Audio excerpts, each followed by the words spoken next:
A menudo tenemos la urgencia de empezar a practicar rituales y sentir ese poder oscuro que alimenta nuestro espíritu.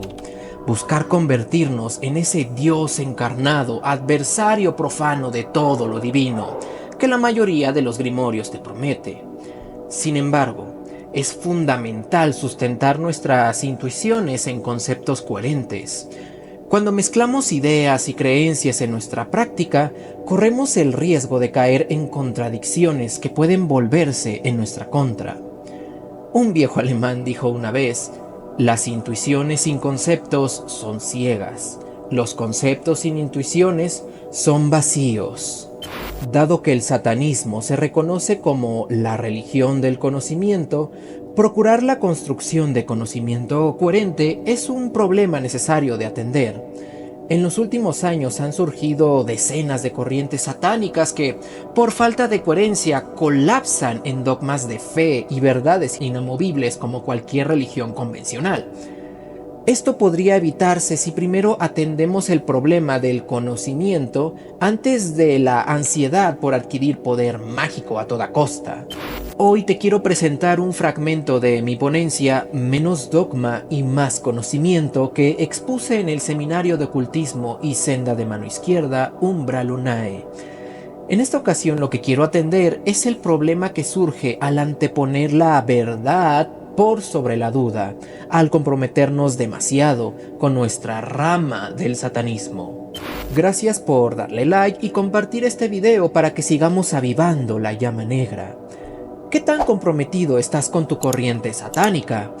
Compárteme la verdad de tu sendero en los comentarios para que podamos cuestionarla entre todos. Y sin más dilación, empecemos. Desde que el satanismo fue instituido formalmente por la Church of Satan, han surgido propuestas posteriores que buscan revolucionar el satanismo. Cabe aclarar que antes de la Bey no existía un sistema de pensamiento que se autodenominara satánico. Podríamos mencionar grupos como el Hellfire Club del siglo XVIII, anfitrionado por Francis Dashwood, compuesto por libertinos ricos que buscaban satisfacer sus deseos inmorales, entre comillas. El mote de satánicos lo adoptaron más que nada de manera irónica para molestar a los críticos cristianos de su época. O Stanislaw Przybyacki, que lo pronuncié mal, que se denominó satánico a modo de protesta política durante el movimiento simbolista del siglo XIX, contra los realistas y estructuralistas que promovieron proyectos que socavaban las libertades individuales. Estas iniciativas podrían clasificarse como protosatanismo a lo mucho. De cualquier manera, independientemente si estas prácticas eran realmente satánicas o meras expresiones simbólicas políticas, es improbable que tuvieran la intención de fundar una corriente satánica religiosa. Dejando esto de lado, las organizaciones inspiradas por la Church of Satan luego de 1966, que ahora sí se nombraban abiertamente corrientes o religiones satánicas, pronunciaban proclamas que son muy diversas, pero en veces contradictorias cuando las comparamos entre sí. No somos realmente libres hasta que superemos uno de los más grandes obstáculos, la religión dogmática, que podemos encontrar en la sabiduría de Eósforo de Michael Ford, padre del luciferismo, que veía el pensamiento dogmático que promovía la religión como enemigo del progreso y la superación personal. Esta proclama de Ford se contradice fuertemente con el credo satánico: yo acepto a Satanás, Dios omnipotente del caos, como mi Padre y Señor. Yo creo en la verdad absoluta y más allá de todas las formas, que leemos en el Liber Acerate, considerado por muchas corrientes, teístas principalmente, uno de los textos más importantes que justifican la devoción en Satán con la fe. Originalmente, en la Biblia satánica de la Bey, Satán es considerado como una fuerza cósmica de equilibrio. Es apersonal e indiferente a los problemas de la humanidad. Pero en la Biblia de Onyx, que para quien no esté enterado es un compendio de escritos pensados para el satanismo teísta, Satán es un consejero o figura paternal incluso, que a lo largo de todo el texto encontramos notas al pie de página presuntamente escritas por el mismísimo Satanás. Son cuanto menos curiosas las diferencias entre las perspectivas de todas las corrientes satánicas. Sería muy complicado darle sentido a todas buscando un paradigma común. Pero, si tomamos en cuenta la base filosófica desde la que originalmente se codificó el pensamiento satánico, se hace mucho más sencilla esta tarea. En general, el satanismo promueve la duda como una virtud por sobre la verdad, derrumbar los ídolos sagrados que son vistos como cadenas que truncan la libertad. Partamos entonces de esta cualidad que parece ser que tenemos en común los satanistas. No tendría ningún sentido dudar si no tenemos como objetivo indagar hacia la verdad. El consenso mayormente aceptado de lo que es la verdad es la proposición que se corresponde con lo real. Si seguimos metodológicamente el camino de la duda, llegaríamos finalmente a distinguir una verdad de la que no se puede dudar más. René Descartes es el padre de la duda metódica, la metodología de indagar hacia la verdad por medio de la duda. En su ejercicio exhaustivo llegó a la conclusión de que de lo único que no se puede dudar es que está dudando. Dado que el acto de dudar depende de la mente, Descartes finalmente concluye que lo que antecede la existencia es la mente. Pienso, luego existo. En muy enorme resumen. Esta cualidad implica que el conocimiento comienza en la autoconciencia del individuo, en la mente de cada uno de nosotros como la centralidad para llegar a la verdad. Quiero hacer un paréntesis para sincerarme un momento contigo. A partir de aquí, es una interpretación mía que no refleja el pensamiento de Descartes. De hecho, Descartes decía que esa mente que antecede la existencia es Dios. Osadamente voy a prescindir de Dios en mi explicación, delegando ese atributo al individuo para llegar al subjetivismo. Pero solo por un momento, ya que no es una posición beneficiosa para la construcción de conocimiento. Bueno, ya con eso aclarado, no quiero decir que Descartes sea el padre del subjetivismo, pero desde su metodología podemos intuir que toda verdad enunciada primero parte de una mente individual, subjetiva. Esta es una conclusión que muchos satanistas presuponen en un inicio, que cada quien tiene su verdad. Es una presuposición que nos parece coherente, ya que cada practicante tiene su propio proceso indagatorio a través del que ha llegado a sus propias verdades. Sin embargo, sería muy atrevido simplemente afirmar que el satanismo parte del subjetivismo, pues estaríamos omitiendo el componente adversarial que también compartimos todas las corrientes satánicas. El componente adversarial evita que caigamos en el mantra que abre camino las puertas al solipsismo. Si no crees, respeta. Esta afirmación es la que legitima a los charlatanes y embaucadores para proponer lo que les venga en gana, cerrando toda posibilidad de discusión. Reduce la búsqueda de la verdad al absurdo de ser un mero sentimiento.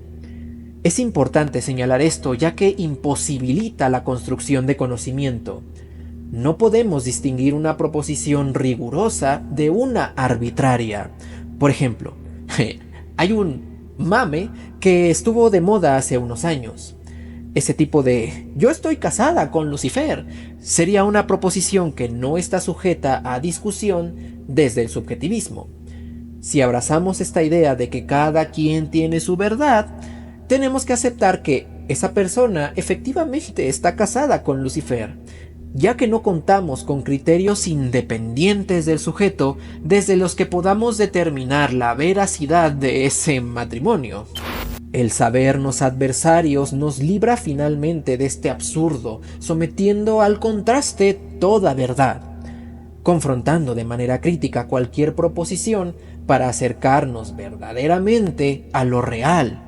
El sabernos adversarios habilita que podamos plantear conceptos comunes a partir de los cuales podamos discutir cualquier proposición que pretenda ser verdadera. como el "yo estoy pactado con Lucifer y hablo con él a las 3 de la mañana".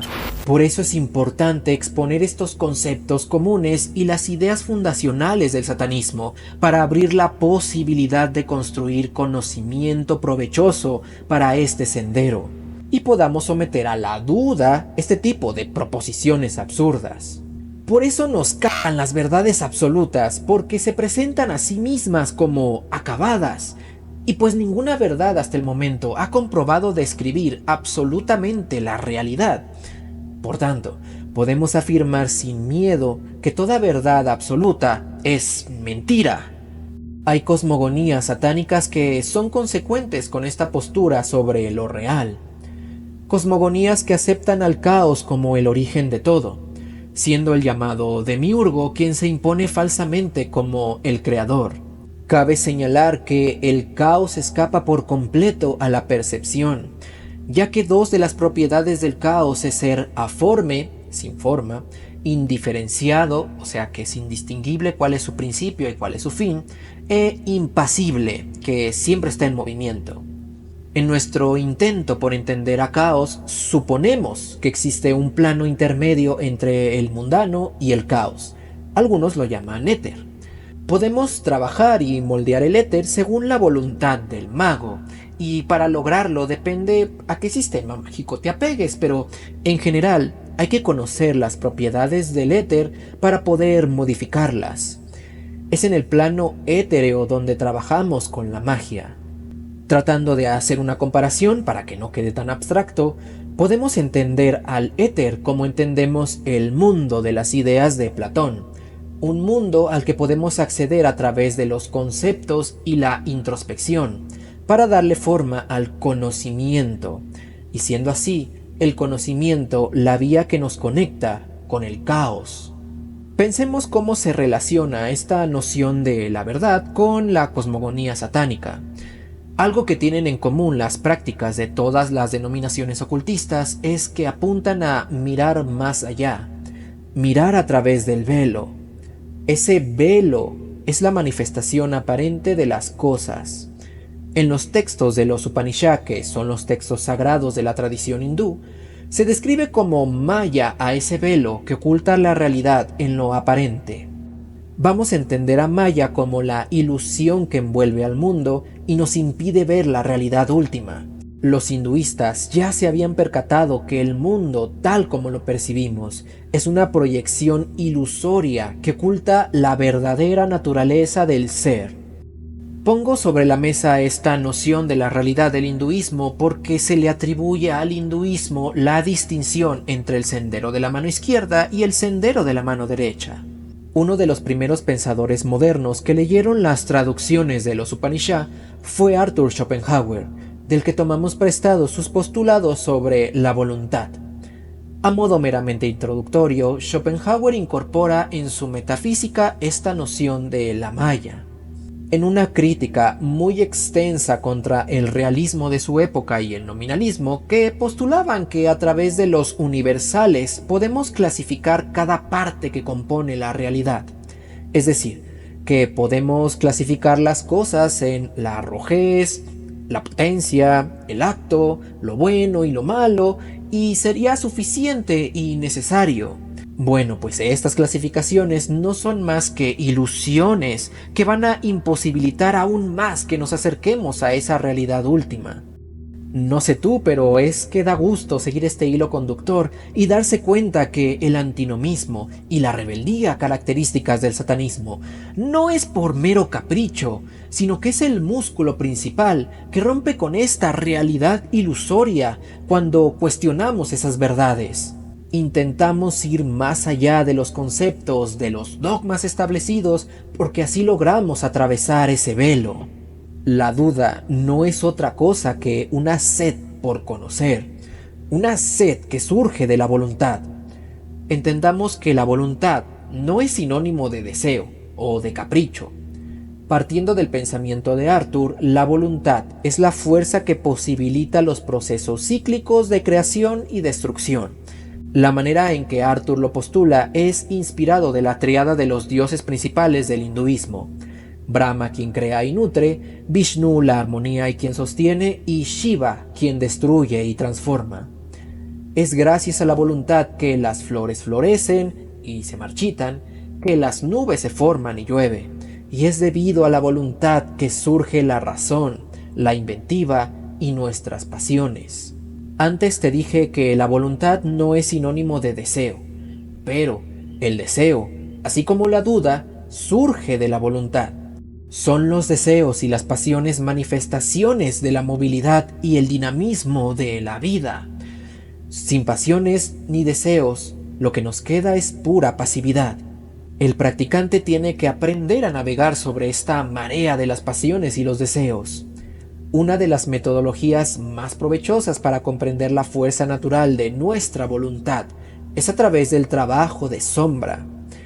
Es muy evidente lo necesario que es trabajar con la oscuridad cuando nos damos cuenta que un mago exitoso que ha logrado integrar su sombra puede aprovechar el poder desbordante de su voluntad. La voluntad guarda una relación muy cercana con la impasividad de caos. Como homónimo de caos tenemos al orden, que en su estado más absoluto tiende a la quietud, un impas contra el cambio. Al negar la voluntad, también negamos el deseo y las pasiones. Lo que nos queda entonces es la quietud, inmutabilidad, la muerte. Por otro lado, afirmar la voluntad es al mismo tiempo afirmar ese cambio constante, el caos impasible. Es la fuerza impasible de caos la que posibilita el surgimiento de la vida y la creación como el principio de los tiempos según los griegos. Posteriormente, quien va a refinar esta noción de la voluntad será el padre del vitalismo, Friedrich Nietzsche, quien formuló uno de los conceptos filosóficos que es fundamental en el pensamiento satánico, la voluntad de poder.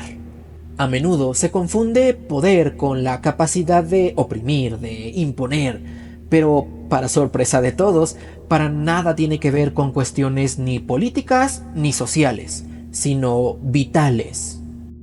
La voluntad de poder se opone directamente a la voluntad de verdad. La voluntad de verdad es aquella que apunta hacia la esencia aristotélica, hacia la realidad inmutable, ese orden absoluto que se opone al caos. La voluntad de verdad contrae todas las cosas en su supuesto valor único y más alto. Algunos lo llaman Dios, algunos lo llaman realidad objetiva, otros más contemporáneos vibración, energía, cosas por el estilo. Y la voluntad de verdad tiende a arrastrar a todas las demás fuerzas hacia esa única dirección. Así todo aquello que no está alineado con la voluntad de verdad se señala directamente como falsedad. Te pongo un ejemplo de los que me encanta plantear en este canal. El cristianismo impone la voluntad de verdad al arrastrar a todas las demás culturas.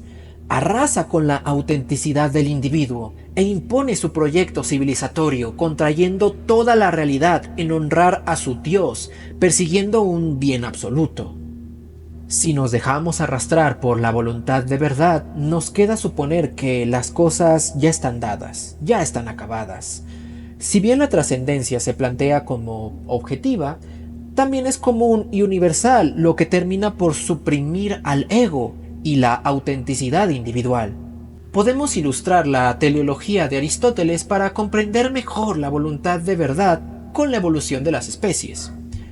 Pensemos en un gato. Con cada generación, este gato va a presentar mutaciones, ya sea que sea más peludo, más pechoncho o de otros colores. Pero todos esos cambios, según Aristóteles, apuntan al ser gato, al gato verdadero. Digamos que es una voluntad de verdad cuasi gatuna. Por otro lado, la voluntad de poder es todo lo contrario, es cambio permanente, un cambio sin una meta objetiva predefinida. Se va moviendo junto con el devenir en lugar de quedarse estático para generar objetos absolutos. La voluntad de poder niega las verdades teleológicas para afirmar una realidad cambiante y desprovista de esencias, por lo que, en consecuencia, va hacia ningún lugar concreto, una concepción caótica de lo real. ¿Cuál es la consecuencia de esto? Bueno, que lo que se enunciaba como verdadero no puede serlo de forma absoluta debido a este dinamismo de lo real. Lo que en algún momento se enuncie como verdadero podría ser falso en otro contexto debido a este cambio constante y a las limitaciones de la perspectiva. Por otro lado, lo que llamábamos falso podría ser una perspectiva más acerca del devenir dado un cierto contexto. Esto es parte de la famosa inversión de valores de Nietzsche. A lo largo del tiempo se presentan cambios que van a provocar que eso que enunciábamos como verdadero en algún momento determinado quede desfasado y sea insuficiente para describir una realidad que está siendo, no que es, sino que constantemente está siendo con el devenir. Regresemos al ejemplo del gato. Lo que enunciábamos como gato, ese gato verdadero, nos está describiendo un arquetipo del gato perfecto en nuestra mente. Pero cuando tratamos de aterrizarlo en la realidad cambiante exterior a nuestra mente, se vuelve un concepto flexible que intenta atrapar las características que percibimos comunes en la multiplicidad de entes a los que llamamos gato. Vamos persiguiendo esas mutaciones que se manifiestan en el devenir y más o menos vamos correspondiendo nuestro gato verdadero con esa realidad cambiante que es producto de la impasividad caótica de la voluntad de poder. La voluntad de poder distingue entre una voluntad fuerte y una voluntad débil. La voluntad fuerte es aquella que afirma la vida. Es la afirmación de la existencia vital de esos ciclos que describe Schopenhauer de creación y destrucción. Porque afirmar la vida también implica afirmar el fin de la vida, la muerte como parte esencial de este ciclo de cambio. Toda voluntad que sea capaz de crear, que sea capaz de nutrir, que pueda derribar y volver a inventar, será esencialmente una existencia auténtica, una manifestación de una voluntad fuerte.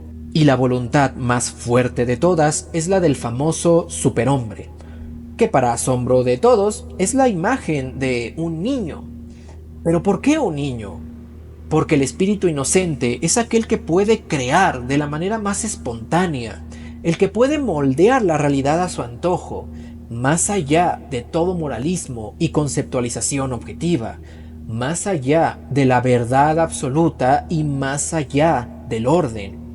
El espíritu del niño es el que abraza esa existencia cambiante y caótica y se vuelve uno con ella. En el satanismo diríamos que es la definición completa de un Dios hecho carne. La voluntad débil es sinónimo de la voluntad de verdad, una existencia inauténtica que se refugia en la seguridad de la luz de sus verdades, de las intuiciones universales, la esencia aristotélica que niega la vida. Y la negación de la vida más despreciable y aborrecible es la falsa promesa de una vida eterna después de la muerte. Lo que tenemos entonces es una existencia en sintonía con el devenir incierto de la realidad cambiante, que escapa a todo orden establecido. De esta caótica existencia vital podemos aprovechar un poder sumamente oscuro que la mayoría ha intentado evitar con la luz de sus verdades. Estar en sintonía con nuestras circunstancias, reconociendo la particularidad de nuestra existencia carnal, con todos sus altos y todos sus bajos que implica este ciclo de creación y destrucción, para así realizar gozosamente nuestro personalísimo proyecto vital, el cual es nuestra llave hacia la apoteosis. Te traje por este recorrido para llegar a este punto. Menos dogma y más conocimiento es el título que yo elegí para esta charla que di en el seminario de ocultismo, porque considero que es en el dogma donde está el grave problema de la desinformación y la torpe praxis del sendero de la mano izquierda actual. Aquí quiero hacer una distinción importante sobre el dogma personal. No hay nada de malo con el dogma en sí, en tanto éste no se oponga a la naturaleza carnal. ¿Pero cuál naturaleza carnal? ¿Esa universal que es común a toda la raza humana? Ya revisamos que los universales son manifestaciones de la voluntad débil. Entonces, a la naturaleza carnal a la que nos referimos en todas las proclamas satánicas que hemos escuchado N veces, no es otra sino una muy particular, muy diversa e irrepetible de cada uno de nosotros. El dogma y la ceremonia son necesarios en nuestro recorrido espiritual, pero son únicos, no están unificados ni son universales, sino que son auténticos y cada cual los va construyendo en congruencia con nuestra voluntad fuerte particular. Los cientos de libros, los cientos de grimorios y todo ese conocimiento que está desperdigado en el aire son la condensación de las diversas perspectivas que existen sobre la realidad. Perspectivas que tenemos que contrastar incansablemente para romper ese velo de las apariencias. No hay distinción entre los dogmas que pretenden ser universales, como lo son los credos y los mandamientos, y la imposición de verdades.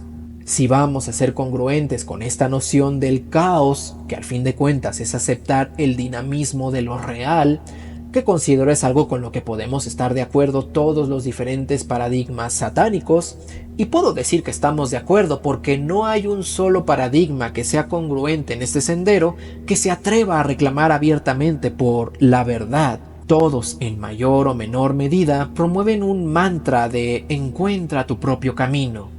Si vamos a ser consecuentes con esta afirmación, así como con la constante búsqueda del conocimiento, como la vía para expandir exitosamente nuestra voluntad, tenemos que estar dispuestos a contrastar nuestra verdad para enriquecer nuestra perspectiva.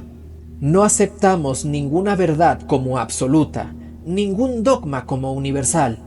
Todos esos sacerdotes satánicos y chamanes pactados que te venden el verdadero camino, la verdadera iluminación, están más alineados con la voluntad débil característica del sendero de la mano derecha. En oposición, entendemos que lo verdadero no refiere a nada más que ese velo de malla que se queda rezagado en el tiempo. Si el fundamento último de la realidad es devenir, es caos, no hay manera de que podamos romper con ese velo desde una sola perspectiva. Una sola verdad absoluta es insuficiente para alcanzar esa realidad última. Adoptamos la postura como adversarios para enriquecer nuestro conocimiento.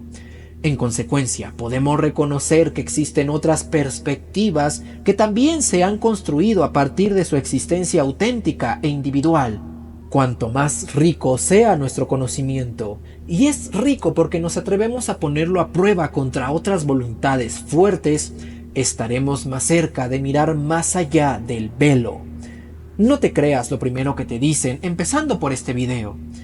Si vas a estar dispuesto a recorrer este camino, te aviso que la duda es el combustible más poderoso para encender con fuerza la llama negra.